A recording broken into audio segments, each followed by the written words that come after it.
हमें यह ज्ञात हो चुका है कि शरीर द्वारा यहाँ रहते भी हम अपनी संकल्प शक्ति द्वारा उस शांत, तेजोमय और सुनहरे लाल प्रकाश के लोक का सैर कर सकते हैं, जहां पर हम आत्माएं निवास करती हैं। हम एक बात और भी भूल चुके हैं, उस परम दिव्य स्रोत को, जहां से ही हमें सारी शक्तियां और सारे गुण प्राप्त होते हैं और जिसके सानिध्य में आकर ही आत्मा जन्म जन्मांतर के लिए भरपूर हो जाती है।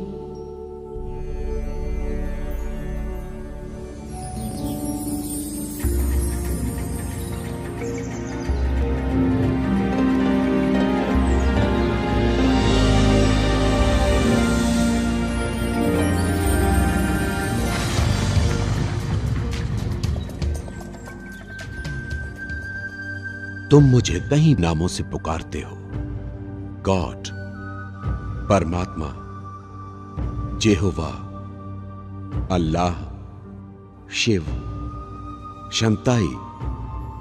तुमने चर्च, गुरुद्वारे, मंदिर, मस्जिद और मूर्तियां बनाई। मेरे नाम पर कितने युद्ध किए तथा मुझ पर कितनी बलियां चढ़ाई।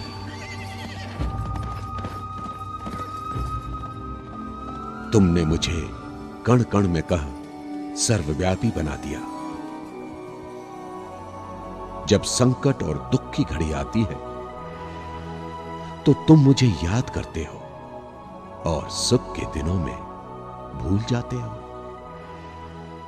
तुमने जन्म जन्मांतर देव रूप में मेरी पूजा की, फिर भी मुझे जानते नहीं। गुरु गोसाई लोगों ने मानव मात्र को मेरी राह दिखाने की कोशिश की, परंतु किसी को मैं प्राप्त नहीं हुआ।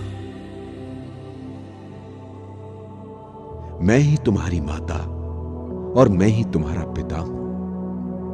मैं ही हूं जिससे तुम सारे संबंध जोड़ सकते हो। तुम्हारी तरह न तो मेरा जन्म ही होता है और न ही तुम्हारी तरह मैं कभी मरता हूं। मैं एक ज्योति हूं।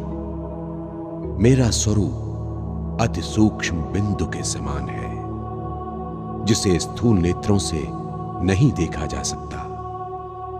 तुम सब भी मेरी तरह ही अति सूक्ष्म ज्योति बिंदु हो।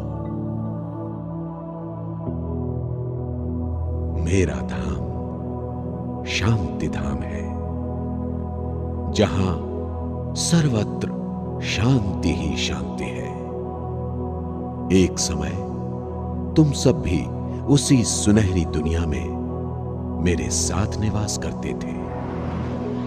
फिर वहां से आकर इस स्थूल दुनिया में शरीर धारण किया। तत्पश्चात तुम्हारी जीवन कहानी प्रारंभ हुई। समय के बीतने के साथ साथ तुम मुझे और अपने घर को भूल गए। मैं पुनः आया हूं तुम्हें समय के महत्व और रहस्य को बतलाने के लिए। मैं पुनः अवतरित हुआ हूं तुम्हें वो सब कुछ याद दिलाने के लिए जिसे तुम भूल चुके हो। मैं पुनः आया हूं तुम्हें प्रेम, शांति और शक्ति से भरपूर करने। याद करो, याद करो।